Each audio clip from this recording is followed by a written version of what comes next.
here we go. We've got the in-depth video covering all the teams in more depth, and we'll be going over timings, gear, etc., and why I made some of the choices I did.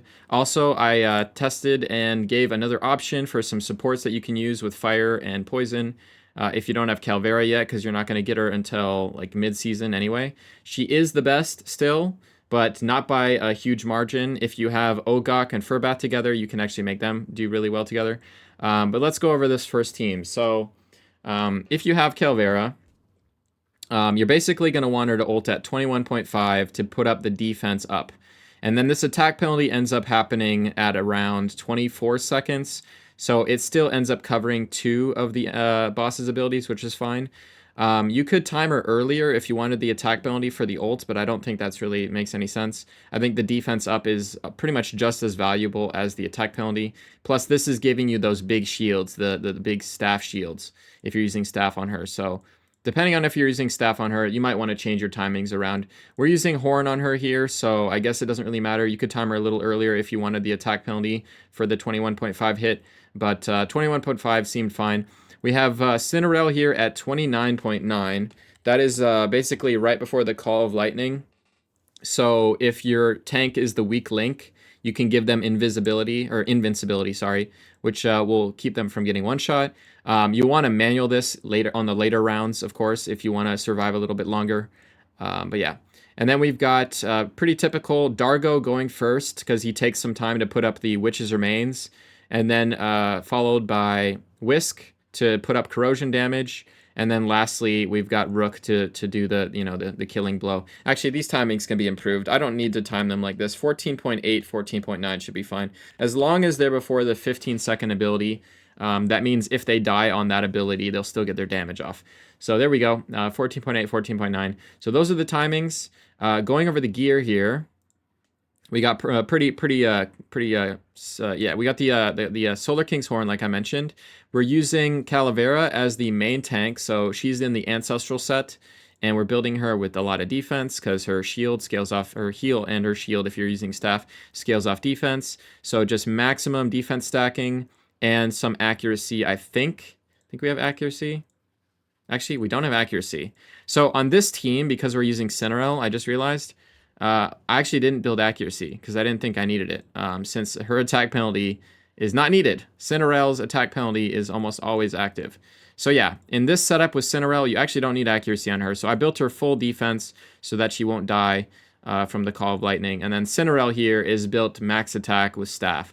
So we're going the Emissary set, which gives skill haste. And we're just trying to look for as much attack as possible. Remember, he doesn't need accuracy. His passive activates regardless of accuracy, so you don't need to build anything but attack on him. These gloves, because we're using staff, the skill haste gets converted into a lot of extra attack, so you want to use these. The Moonlight Mantle, again, it can give you a much bigger shield or heal if you get this 50% chance to proc, which can keep you alive a little bit longer in the later rounds. And then we've got just double attack runes looking for as much attack as possible. So just as much attack on him as you could possibly get. Rook, we're using the new Undead set. So this set is the new crit set, and it gives you up to 20% damage if the difference between your critical damage and the boss's critical damage is at least 200%. So the goal here to make this set effective is you want to have almost 100% crit rate to make sure that this is always proccing, and you want to have at least 200 crit damage. If you can't reach 200 crit damage, then you're not making full use of the set, and you might as well use something else. So here on Rook, we have, let me go look at his stats here. We got 230 crit damage, 100% crit rate, so we're making full use of this Undead set. He's always critting, and he's always getting this full 20% damage bonus. And then we're using his, exclusive artifact, and just building him basically crit rate, crit damage, attack percentage, the standard attacker build. Next up, we got Whisk. So I've tried using the corrosion artifact, and I've tried using pipe organ interchangeably, and the pipe organ ends up being better because the corrosion artifact allows you to apply more corrosion with Whisk, but the extra corrosion isn't actually giving you more damage. It's better to go Dawn pipe organ since it's giving a lot more attack to Whisk, or to Rook, sorry, which is making him do damage. So the trade-off is you either put up more corrosion or you do more damage per corrosion with Rook. and it ended up being that Pipe Organ was better. So Pipe Organ's good. Plus, it has a lot of synergy in this team if you're using Cinderell, because his shields from the staff, again, are being scaled off attack. So the Pipe Organ's not only helping Rook do more damage, but it's helping Cinderell give you bigger shields and keep you alive longer. So it was a good choice to go with. And then again, we're going Undead set. Honestly, on this guy, since we couldn't reach 200% crit damage, you might want to go a different set. You could try out the Emissary set. So this set takes a while to ramp up. It takes 5 stacks to give you 20% more damage. But after you've ulted 5 times, you'll have just a permanent 20% damage bonus for the rest of the fight. So it takes a little more time to ramp up than the Undead set. Undead set takes effect on your first crit. But if you don't have 200% crit damage, you're not getting the full effect of the Undead set anyway. So, yeah, I probably should go... If you don't have very good gear like I have on the test server, I have pretty bad gear, I would say, then the Emissary set probably is the next best thing. And then moving on, we've got Dargo with Witch's Remains, and the Cyril set is making a return this season. So it's perfect to put on your debuffers to give you some extra damage during that 10-second period, which we're putting up Witch's Remains and applying that, and then, you know, he's giving this attack buff at the exact same time. So we're getting the full value of the attack buff and the defense penalty at the same time to make Rick do as much damage as possible. And so, yeah, Cyril set, very, very nice, making a return this season. And then all their gloves are, again, the Precise Carnage, Mythic. You do more damage when there's a defense penalty. This is still the best DPS glove for most damage dealers. The only unique one that I'm using here is Energy Harvester, just because we don't really care as much about his damage. We care more about his attack being really high, and this gives more attack. So yeah. And yeah, that's the team. Moving on, we got another version. If you don't have the Calavera Girl, which you're not going to get until like mid-season, we're using instead Ogok and Furbath, and the timings here are kind of interesting. So the way the Call of Lightning works is it actually doesn't hit you until like 10.6 or something. It has a bit of a delay. So if you do the Immortality at 10.5, you get the Immortality before the Call of Lightning, and then this lasts after the 15-second ability and makes you immortal on that as well. And then the Cleanse from the heal, because there's a 5-second delay, the heal ends up cleansing that defense penalty. So this is actually supposed to be 30.5. You can't actually ult that early. He doesn't have enough skill haste. Actually, he does. Hold on. He does have enough skill haste, because we're using staff on him. So we're using staff on Ogok here, since we don't have Cinderell in here. We needed someone to cleanse us, so we had to put him in, and then he's also providing some attack penalty, so Cinderell kind of was redundant, and he's also a good staff user. His shield from staff can be really big if you stack a lot of attack. His heal scales off attack just like Cinderell, so again, we're doing the same thing, Emissary set, plus the Energy Harvester, plus looking for a lot of attack and skill haste, but this time around we need a little bit of accuracy, since Ogok needs accuracy to land his attack penalty, unlike Cinderell. And then Furbath, now he's our tank. We're putting Ancestral on him, using Horn on him to get more Horn uptime, since we don't have Calavera in here. So he's giving us the permanent Horn uptime, and just stacking defense and accuracy. And all the DPS, I think, have the exact same gear. And so yeah, those are the timings, 21.5 on Furbath, and 10.5. Or if you didn't have enough skill haste, you could put him at 30.5. It doesn't really matter if you get it off the first turn. So yeah, those are the timings. Moving on. So that's an option. These are the supports you'd be using if you don't have Calavera yet. Moving on, we got Wild. And again, like I said, you know, if you don't have these 2 supports yet, then this is what you're going to be using in this Wild team. So you know, use those timings accordingly from the previous team here. But the important timings here are basically we want Flora to ult, Erich to ult right after, and then give a few seconds for the defense penalty to land, and then finally Tononan ults like 4 or 5 seconds after Erich. So the gear here, we're using just the full enlightenment and attack build on Flora with her exclusive. Cinderell's has the same gear as before. Calvera, same gear as before. Erich in the Cyril set to give us that extra attack boost, and he's applying the Witch's Remains for us. And then we're using Pipe Organ again because it's helping Flora do more damage and Cinderell give us bigger shields. So it's not the best DPS artifact for Tononon to do a lot of damage, but it is going to give us more damage overall because Flora is doing like 80% of the damage anyway, so boosting her attack is more important than Tononon doing a little more damage. And yeah, we're doing Undead set on her. It's easy to get enough crit rate and crit damage on her because of her passive, so we were able to get, I think, 200 something crit damage. Let me actually check. Something like that. So she has, let's see, 211 and 76 crit. You want to get 80. I couldn't quite get 80, but 76, 211, getting full value out of that Undead set. And then moving on, we got Ice Blast. So Ice Blast, using this new guy I mentioned, or girl I mentioned in the last video, giving us this pseudo attack or defense penalty, very valuable, and also has a really nice heal similar to like a Tauren heal. It happens over the course of 10 seconds. It heals for a total of 35% of her max HP. So you build her with a ton of HP, you make her your tank. I'm giving her this Oasis set. This is going to give her some more HP, as well as prevent her from getting one shot, because when she's above 60% HP, she'll take 25% less damage. So this is similar to last season's, let's see if I can find it, Tundra set. It just makes a tank a lot more resistant to getting one shot by the Call of Lightning.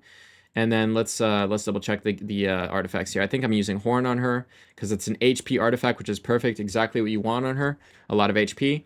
And because she has that 10-second heal, she's able to keep this pretty much always active. This is a 10-second cooldown, and she's ulting every 20 seconds, lasting 10 seconds. So this Solar King's Horn is almost always at 2 to 3 stacks the whole fight. We've got Feloja here as our Ancestral Wearer. Honestly, it doesn't really matter. I think both Astaion and Feloja are tanky enough in the way that we're building them. You could probably interchange their sets, but I like the main tank to have a set that prevents him from getting one shot, and the off tank or the other support to be our Ancestral Protection wearer, because she's not taking the Call of Lightning, so she can afford to take this damage share from the Ancestral set. So she's using that with Aurelian Vest. We're stacking as much enlightenment and defense and stuff as possible. She doesn't do damage, so don't worry about that. I think the reason I use this accuracy rune, the only reason I use that is because I needed skill haste. So the way you time Feloja is you go 26.8, and then you have her do her battle skill at 21.5. And that way you have shields during every single ability of the boss. But the way to do that is you have to time the battle skill, and you need a specific amount of skill haste to time that battle skill. So like I said before with Vikuk in the previous video, it's between 30 and 40 skill haste is what you're aiming for to have that battle skill go off at like the 21-second mark. And then the rest of the timings are pretty straightforward.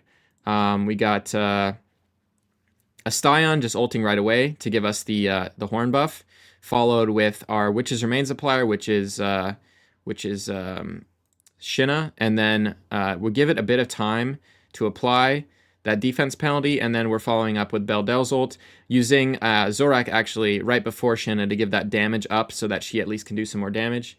And I don't know exactly why I'm doing the timings like this. It's because, that's right, this ult, it's a heal every second.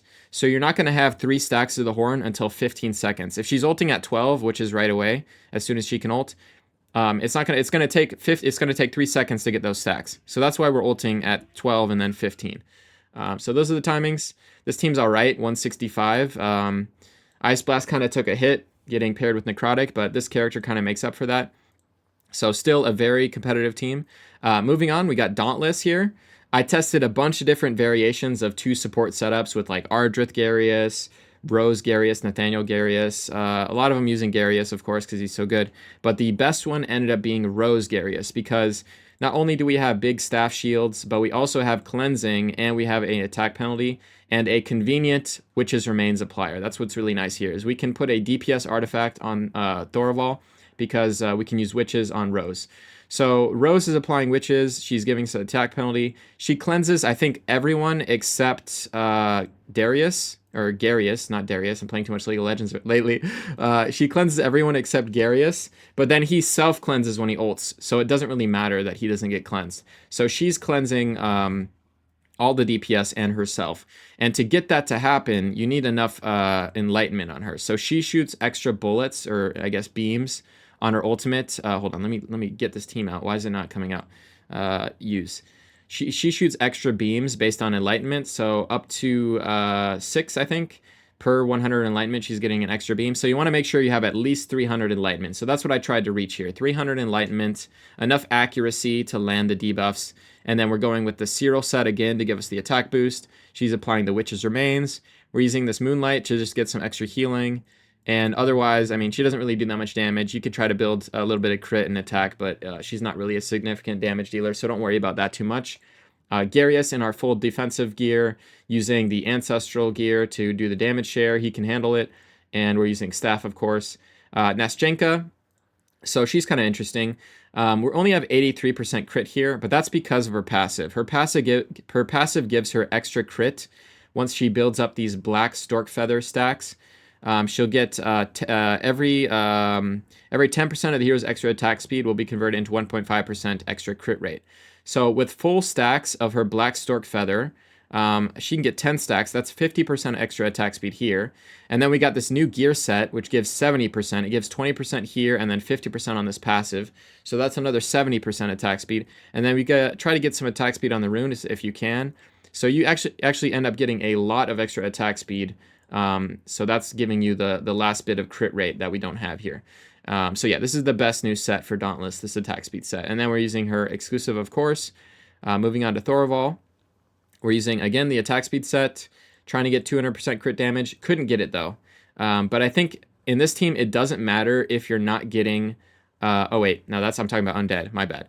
Yeah, the attack speed set's the best in slot because you just want more attacks. The more attacks, the better. The more procs of Thorvald, or the more procs of Thorvald's multi-hit, and the more procs of Ivelios' derivative damage, and then also the more feathers that Nastjenka shoots off during her ult. So everything in this team is revolving around as many attacks as possible, and to do that, of course, attack speed set. Now, this artifact, in every team that isn't making use of Pipe Organ, because their melee, or their main DPS is a melee like Nastjenka, you're going to want to be using this instead. So this is giving 10% attack and defense to the entire team if you have 5 affinity.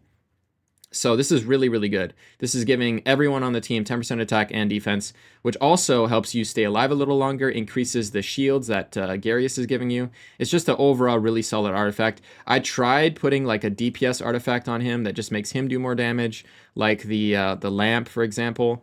And yes, he will do a larger damage share, but then the whole team overall suffers because they all lose attack, they all lose defense, and they die sooner and just end up doing less damage overall. So you'll see in a lot of these teams that I have a melee DPS as the main DPS. So like Thunderbolt here. I'm not using it here because it's all range damage dealers. But here in this team, actually this team's using Pipe Organ. Okay, here we go. So the main damage dealer in Burn is Ascetius. He's melee, so of course we're going to use the Chest of Radiance. The main damage dealer in Dauntless is Nastjenka, so of course we're using the Chest of Radiance.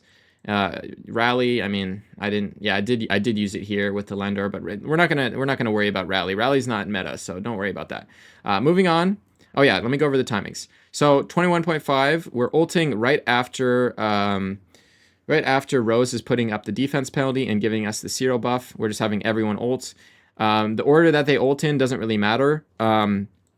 Thorvald doesn't actually do damage on his ult right away. He goes into a different shooting stance, so you don't really have to time him to go after Nastjenka or anything like that. He's not like Sutha. You can just have them all go at the same time. Also, this ult from Ivelios isn't considered an auto attack, so it doesn't matter whether it goes before or after Nastjenka. So I just had them all at 21.5.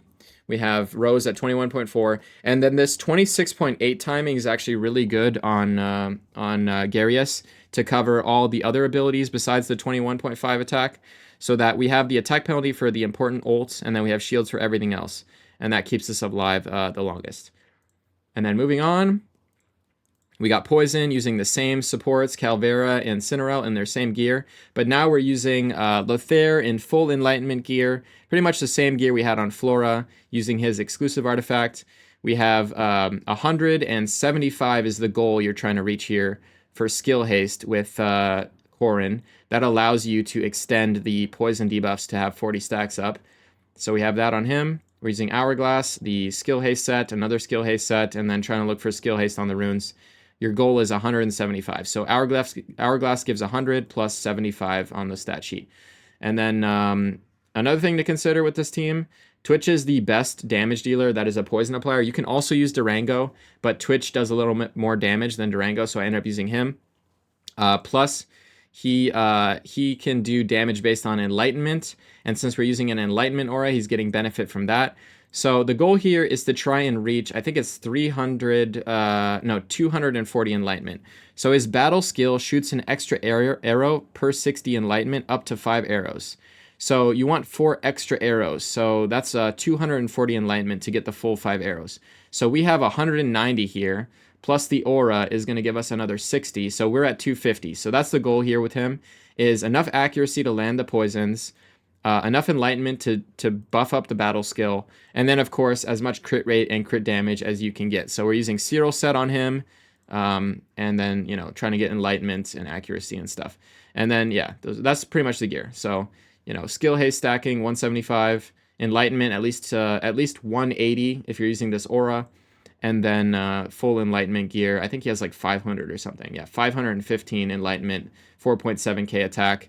Not the best gear here on the test server, but it's the best I could do on your Lothair.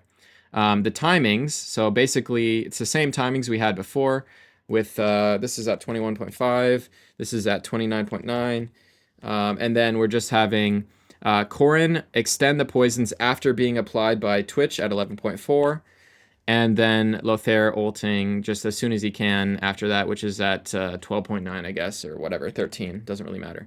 And yeah. The only person you're not timing on this team is Corrin. So the first ult you want to have after Twitch to extend the poisons, but after that you're going to leave him on default. Because he has so much skill haste, he's ulting like every 14 point something seconds. You want him to just ult as often as possible to get you to 40 poisons as fast as possible. Moving on, we got Thunderbolt. So this is an interesting team. This is using the triple support setup from the old Ice Blast team that survives a really long time. This team survives longer than Unkillable can. And that's using all the defense stacking from Ardrith, Garius, and then Staff to get the massive shields. And those shields are happening every 13.3 seconds. So the reason we can do every 13.3 is because we are using turn boosting mechanics. So Sagamir here is putting a carrot onto Garius, which is giving him 20%, I think, ultimate energy. And on top of that, we build him with a bunch of skill haste. And so he ends up having a cooldown of 13.3 seconds. And then we can ult every 13.3. So let me show you how it works. So the most important thing here is that Sagamir's targeting is based on whoever has full HP, or no, whoever is placed into the arena first is the priority. And then if people have taken damage, then it's whoever's lowest. So because this team is always at full HP and always has shields up, it's going to prioritize the person who's been placed into the arena first. So make sure when you're making this team, make sure you put Garius in first. Put Garius in first, and then everyone else after. It doesn't really matter in what order. Just as long as Garius is placed first, he's going to be the target for the carrot. And then, yeah. We have 13.3 on both Ardrith and Garius. This is supposed to be 17.1. I don't know how that got messed up. But the reason Ardrith can get down to 13.3 is because she already has a low cooldown, and then we're using Hourglass, which gives skill haste. Garius, we're using Staff, gives a lot of skill haste, plus skill haste from this set, and skill haste on the runes. The number you're trying to reach here, I think, is a 102. So it's actually pretty skill haste intensive to make this strategy work. You need at least 102 skill haste on Garius. And ideally, if you had better runes than I do, I don't have very good runes here on the test server. Ideally, you want to be using the Ancestral set on Garius, not on Ardrith. It's just I didn't have the runes for it, so I had to use this set that gives 20 skill haste on Garius. But if you can get some really good runes with like triple rolls and skill haste, then you can put him in Ancestral, and you could put her in, maybe the attack speed set even would be pretty good on her for the extra healing that she's going to be doing and cleansing. She'll be able to cleanse more of your teammates during that attack speed period on her ults because she's attacking so much faster. So yeah, if you can get enough skill haste on the runes on Garius, you're going to be swapping Ardrith over to the Dominator set and just trying to get a lot of defense, maybe some crit rate, crit damage. You can actually get some decent damage out of Ardrith believe it or not, if you get enough defense, crit, and crit damage. And then moving on, we got Orfina here. This is the new character for this season. In the new attack speed set with the Great River Lamp was her best artifact after testing multiple different artifacts. And we actually do need some accuracy. So someone in this team needs to apply an electrocute so that she can refresh it. She doesn't actually need accuracy to refresh the electrocute with her passive, but she needs accuracy to apply the electrocute the first time. So instead of building accuracy on Perkente, who's our number 1 DPS, we put it on her. So we got her to 180, which is plenty. You probably don't need that much. You can probably get by with like 160 or something, just be a little bit under the number that you want to be at, because you only need to apply it once. Once the electrocute goes up, she pretty much, with how fast she's attacking, she's keeping it refreshed constantly on her passive. So you just need to get it up once, and it'll probably not fall off. But yeah, we built her with some accuracy, using the attack speed set, and just aiming for as much attack speed on the runes as we can get while maintaining, good crit damage, and attack. And so we have 100% crit, 200 crit damage, 180 accuracy, and she's at 1.31 attack speed, which is not accurate because she gives herself an attack speed up buff on the ult. So she's probably attacking like once per second or even faster. And that's also not counting the attack speed from this set bonus. So it's probably a lot faster than that. And then we've got Undead set on Perkente with his exclusive. Again, trying to get close to 100% at crit rate with at least 200 crit damage. And those are the only stats that really matter on him, with a lot of attack as well. And yeah, this is the team. Pretty complicated to set up. We got Sagamir applying our Witch's Remains, also the Cyril set buff. And we're just building him damage. I mean, it doesn't really matter. He doesn't die first. You could build him tanky, but there's really no point because Garius is our tank. So you might as well just build him for some extra damage. He could actually do some okay damage. And then, yeah, we have him going at 21.4. And then Orfina and Perkente are just ulting right after he applies that Witch's Remains and give us the damage buff from the Cyril set at 21.5. You don't need to time her to be before Perkente or anything like that, because after the first round, the amount of attacking she's going to be doing is going to be getting him to 30 stacks on his passive regardless. So like after the first round, it's always going to be a 30 stack ult when he ults. So the overwhelm stacks, they're going to happen regardless of how you time her. You could make her go earlier, but then we would miss her damage uptime on the defense penalty. So she only does this damage, this thing where she shoots extra bullets for 15 seconds. So you want to have that active during the full duration of the defense penalty. So I guess because it's a 15-second duration, you could time her 5 seconds early if you wanted to. I could pull her back 5 seconds. It actually wouldn't really affect the damage much. So let's do that. Let's go 17, 16.5. And yeah, it'll still be up during the full duration of the defense penalty. But this way, maybe she can get some extra stacks for Perkante's first ult on round 1. I don't know. But there you go. That actually might be a slight improvement. Moving on, we got Shadow.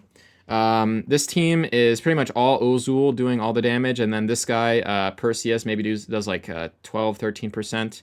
He does a little bit. And then Taldi does like 6% or something. I don't know, not much. But this team, we've got Ozul with attack speed gear. Once he turns into a demon, all his damage is on his basic attacks. So you want to stack attack speed on him. We got attack speed on the runes. We're just trying to get as much crit rate, crit damage, etc. on him. We got his exclusive artifact. Taldi is our Witch's Applier. In the Cyril set, we're pretty much using Cyril on pretty much anyone who's going to be applying our Witch's Remains. Is convenient to use the Cyril set on. And then we've got full attack build on this guy to give our Ozul as much attack as possible. So we're looking to get, triple roll here in attack, attack, double roll, attack percentage, attack, just all attack on him. Also, he's another one who's good with attack speed. If you look at his basic attacks deal damage twice. So he's another person that you want to use the attack speed set on. He's good with that.